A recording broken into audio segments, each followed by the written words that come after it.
My name is Benton Stokes. I'm a former fundamentalist, post-evangelical worship leader, and songwriter. I enjoy Rye Manhattans, roller coasters, and road trips, just not all at the same time. I'm Elane O'Rourke, and I'm a teacher, an author, and a spiritual coach. I was a philosophy professor and a liberal pastor in a couple of former lives, and these days I love aha moments and not-so-dry martinis. We have conversations about life and God with a queer perspective, over cocktails, like you. This is Cocktail Theology. So today's cocktail is a classic. A classic? It is. It's a classic, and it's one of my very favorites. Tonight we are having a Manhattan. Ooh, good. I know. It's one of the first cocktails I learned how to make. Mm-hmm. For a long time, it was almost the only cocktail I drank. The Manhattan, the way that we've constructed it tonight, is simply bourbon, sweet vermouth, and orange bitters, in this case, Fee Brothers orange bitters. The bourbon we have is Bullet, which is a really fine Kentucky bourbon. The vermouth that I used is Dolan Rouge, which is a standard we always have in our bar. It's a really good one. And then it also gets a Luxardo cherry. Yay. Yeah. And a little secret. We add a tiny, tiny bit of the cherry syrup that's inside the jar with the yummy cherries to the shaker before we shake it with ice. And it just... It's very little of it. Brings a little something to it. Yep, without making it too sweet. It's kind of magical. It's really, really All right, great. so we can taste it now? Okay.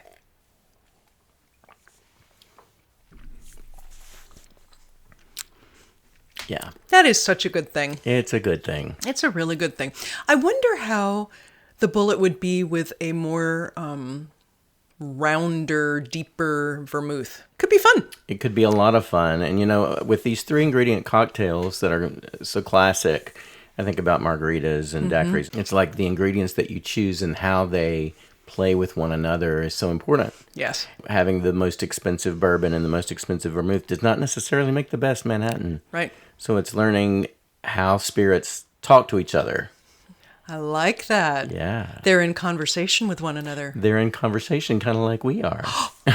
What? I know. I know, and we're back. It's kind of great. I'm very excited. So today's episode, listener Luann brought us a question. What makes a progressive Christian progressive? What does that term even mean, progressive Christian? People have co-opted a lot of different meanings for it and have maybe played with what they think that means. And I think that maybe there's some connotations to it that we could shine a light on and maybe clear up. Yeah. Or not. Or not. Yeah, whenever somebody says, what does this mean? My response, particularly something like progressive, which doesn't have a clear definition. It's a word that's been used around, right? Yeah. I always want to just say, well, here's what it means for us. Yeah. Well, then this will be what it means for us. What it means for us. And some of it will be also right. But that's fine. We're usually, at least part right. That's right. That's right. We try to be at least partly right. Okay. I think the first time that I became acquainted with the term progressive was probably in the mid-2010s, kind of on the tail end of something called the emergent movement. We won't get into what all that is. But a lot of what I was hearing coming out of that movement was progressive worship or progressive theology, progressive churches, and what is that? What is progressive teaching? I think at that point I was eager to figure out what that was because I felt like that might pertain to me. Okay. Maybe that's what I'm reaching for. I mean, maybe that's what I'm trying to figure out. And so I think reading writers like Brian McLaren sort of piqued an interest in me to figure out, am I a progressive? And labels help and they hurt. So it's kind of like it wasn't that the label progressive was important to me, but I was just trying to figure out what I'm playing baseball, but what stadium am I in right now? Right. And so I really wanted to kind of get a handle on that. And so that's when I first kind of became aware of the term. And then I think as time has gone on and I've kind of understood, like I've been to progressive worship conference and I've studied progressive worship because I wanted to see how does that pertain to what I do and what we do. And I guess maybe I'm getting a handle on it.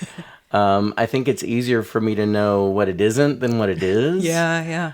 And so I think that in answer to Luann's question, given that her background is not too dissimilar from mine, I think when you come from a very fundamentalist kind of evangelical background, progressive is a very large term with a lot of unknowns. Okay. Well, let's start with some things it's not. Okay. It's not a political stance. Right. That's important. It is. Because one of the ways that it gets dismissed as unimportant is by saying, well, it's just a political way of view. It just means that you vote for this way or that way. Mm-hmm. It's not what it means. No. That's important. It's also not what liberals called progressive in the 80s, 90s, and early aughts either. Theirs was coming, first of all, it was coming from a liberal point of view, so it already had a different starting point, right? Right, sure. I was, as you were talking, I was thinking about, have you heard of progressive dinner parties? You know what a progressive dinner party is? Yeah, those are fun. Yeah, so people will, and for those of you who don't, it's like neighbors usually will each construct one piece of a multi-course dinner. So the salad, the soup, whatever it is. And the dinner party people go from house to house to house to house. And they progress from appetizers to dessert. Yes. I think that might be a way to kind of start wrapping our brains around it. Here's what I mean by that. Okay. The important fundamentals, if you will, of what it means to be a progressive are that history matters, context matters, Yes. translations matter. In other words, where our understanding comes from matters to how we understand things. Right. Okay? So that's all really important. So we talk about how we are, historical, liturgical, prayerful, all of those, contextual, all those things, because all of those things shape what we wind up thinking about anything. Right. So the fact that all matters is important. Yes. And it is decidedly different than a strict fundamentalist view, which is there is one way to understand that. I, or anyone, can know precisely what it is to understand something and hand it to you. Mm-hmm. Right. Progressives don't think that's true. No. So there's part of that. Progressives, at our best, allow for complexity. So definitely that. I think another piece that at least we agree on, and it kind of ties to what I just said, it's that God is so much bigger and so much more mysterious than any kind of articulatable set of ideas can express. Any number, it doesn't matter how many you've got, you're going to be missing something. Yeah. And you're going to be wrong about most of them. Yeah. Right? So I think we take for granted that we can know God in the sense of interactive relationship, but we're never going to know everything about God, and we're never even going to know a little bit about God, because God is big. Yes. And all the things that God is that we aren't. Yes. I think that's a really important piece, and that means that no one gets God right. Right? So there's that. I think the other piece that is really important about the way progressives come at God is that God is creative. God is a creative being. And that God not just loves, but is love. In other words, there is no thing called love that doesn't have to do with God. And love, in case, if this is the first time you've listened to us or listened to me, go on and on and on about this.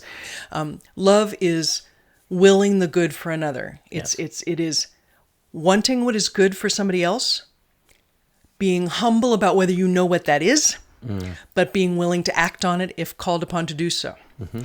That's the idea of love. God is always wanting what is good for us and is always willing to act toward our good. Yes.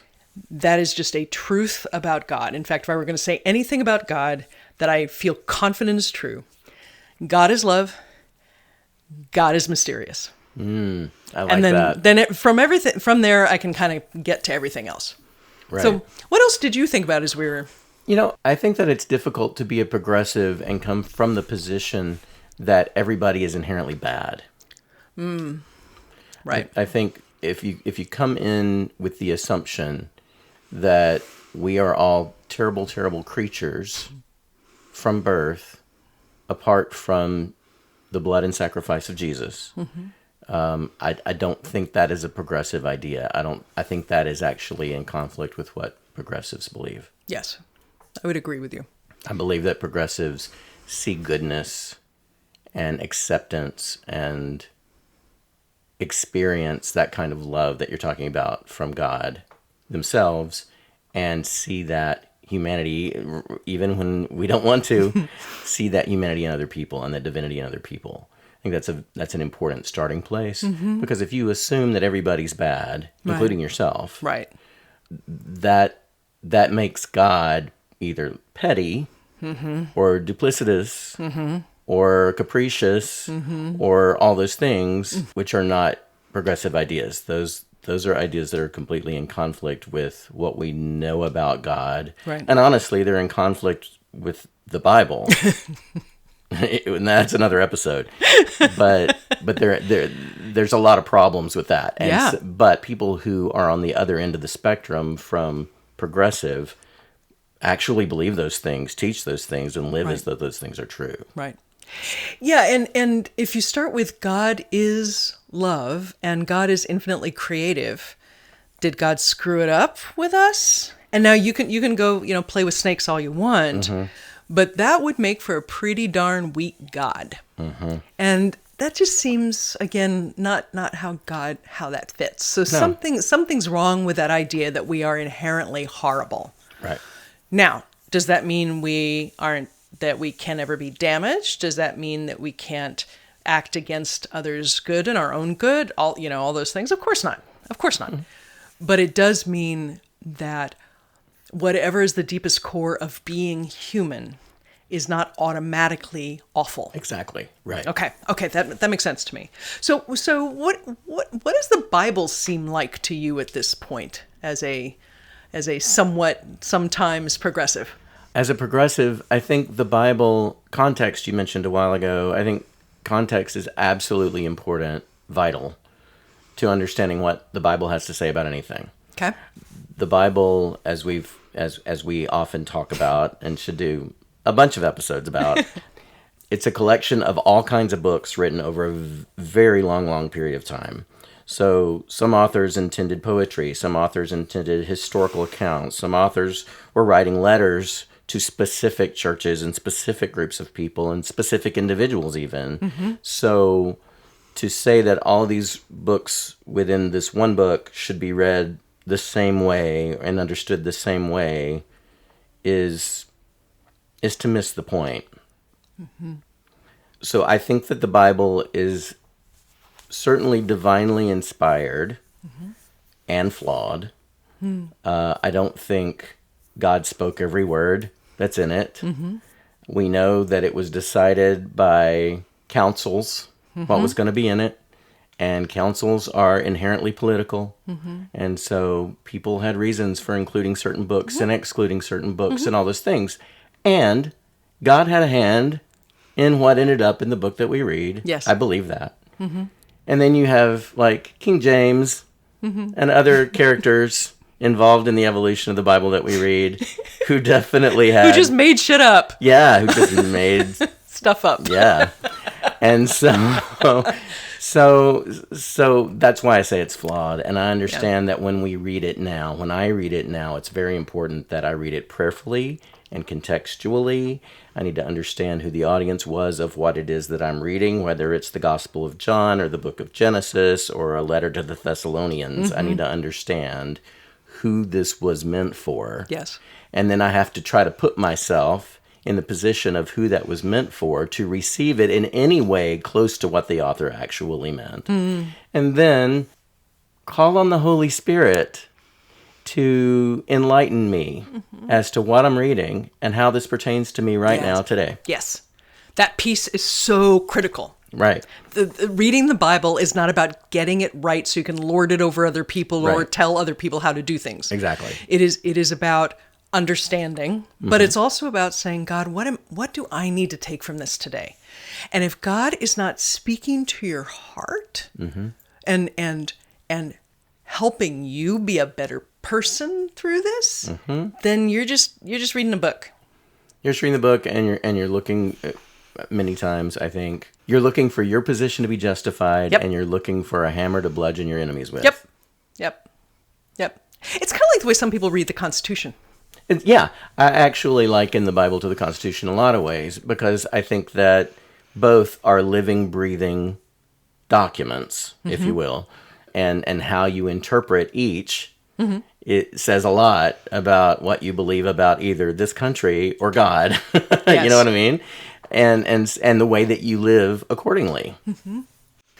I think the other piece that for me matters when I think of progressive is, at our best, we aim for coherence, but not consistency, if you will. So it may be that I find a gospel song whose theology is imperfect from my intellectual point of view, incredibly moving and important to me, and that's okay. And that's okay. But I hope that as I take that song and live through it, that my behavior coheres with this idea that God is love and blah, blah, blah, blah, blah, all those things. I think the other piece that, and I'm not sure all progressives believe this, so this may be just me. I believe God interacts with us all the time. All the time. Yeah. God is not way out there making a plan, moving us around, getting mad at us when we get off our little square. I don't think that's happening. I think God is constantly talking with us, wooing us, guiding us, admonishing us, leaning us this way, leaning us that way, and not in a way that actually determines our actions, but is like someone who loves you so much, just kind of trying to like put God's arms around you and create this like little space where you can totally screw things up. Right. But if you're paying attention, you'll get guided. I think that's the way that most of the time God interacts with us. And the question is whether we choose to do that or not, whether we choose to live that way, whether we choose to live in a way that is life-giving, or whether we choose to live in a way in a particular moment that is life-destroying. I don't think most people either live, well, actually, that's a really interesting thing. I think progressives tend to think of sin, big scare quotes, as what is life-giving or what is life-destroying. Yes. In general. Yes. Not completely, but in general. Right. So what is life-giving and what is life-destroying, we can shift between, in a day, my actions can shift from second to second about which one I'm actually leaning towards, life-giving, life-destroying. That's just how it works. Right. Rather than, I put my glass down in the wrong place, therefore I am now condemned unless I go do something. Right. It's just not the way God interacts with us. It is not the way God interacts with us. If you use the Bible as your basis and you actually read through the Bible and look for the times when God completely condemned with no possibility of redemption, how many times that happens in those 66 books written over 2,000 years, as opposed to how many times God has mercy, even on any page. Exactly. It gives you a sense of what it actually means to be in relationship with God and who God is. Absolutely. One last thing. I think that progressives recognize that there is room for wherever you come from within your own theology. So there's plenty of stuff that I threw off the boat over the years after migrating from fundamentalism to where I am today. But I don't think it was ever necessary for me to burn it all down and start over from scratch. Right. I think that there are pieces of the relationship I had with Jesus in my youth that I still have that are very dear to me and are very deep within me. Yes. And I think that is absolutely okay. more than okay. More than okay. And I think that if I had taken the position that I have to burn all this down, then I wouldn't continue to nurture that. I would have given up on that, and I would have tried to define Jesus in some different way. Right. And I think progressive Christianity allows for that. Yes. Just like you said, there could be a gospel song that moves you to tears, while the theology might be a mess. It doesn't matter. In that moment, it moves you, and it connects you to God in some way that maybe it doesn't connect anybody else. That's perfectly fine and okay. More than okay. And so I think that within progressive Christianity, there is it's a bigger tent. I just think there's more room for more people coming from wherever it is they come from, whether they have no faith, little faith, whacked out faith, it doesn't matter. Or some other kind of faith. Yeah, you can bring whatever you bring. Yeah, Abraham was a pagan. Yeah. Can we just lift that up? Can we just say that? Yeah. All the altars, all the fires, all the sacrifices. Yeah, just a big old pagan. So I think I just want to lift that up too, that wherever our listeners are, there is room for you within that tent of progressive Christianity. I think to be progressive means to be open to the mystery. And being open to mystery means you let go of some of that certainty. And that also means the condemnation that you attach to that, whether it's for yourself or for someone else. And some humility. Humility is big. So that if you call yourself a progressive, and you think that you know which sexual acts, and I'm using that deliberately, are okay and which ones you are not, or anything else for that matter, just that one's easy, you might want to be a little humble about that maybe you're teachable. Being teachable is part of being progressive. Being teachable is part of being progressive. Listeners, we love hearing from you. Whatever your background, wherever you find yourself right now on your spiritual trek, we'd love to hear from you. CocktailTheology.com is where we are. Till next time. Funny how the view can change, how life just seems to rearrange itself, no matter what it was. I don't know how it goes, but look, moving on feels pretty good. If you enjoyed this episode, please give us a like and hit subscribe wherever you're listening right now. We welcome your comments, questions, and ideas for conversations and for cocktails. Please get in touch with us at our website, cocktailtheology.com. Cocktail Theology is a production of SFS. Our theme song is Moving On Feels Pretty Good, recorded by yours truly, Benton Stokes. You can find my music wherever you stream your favorite artists. Join us next Thursday for another new episode.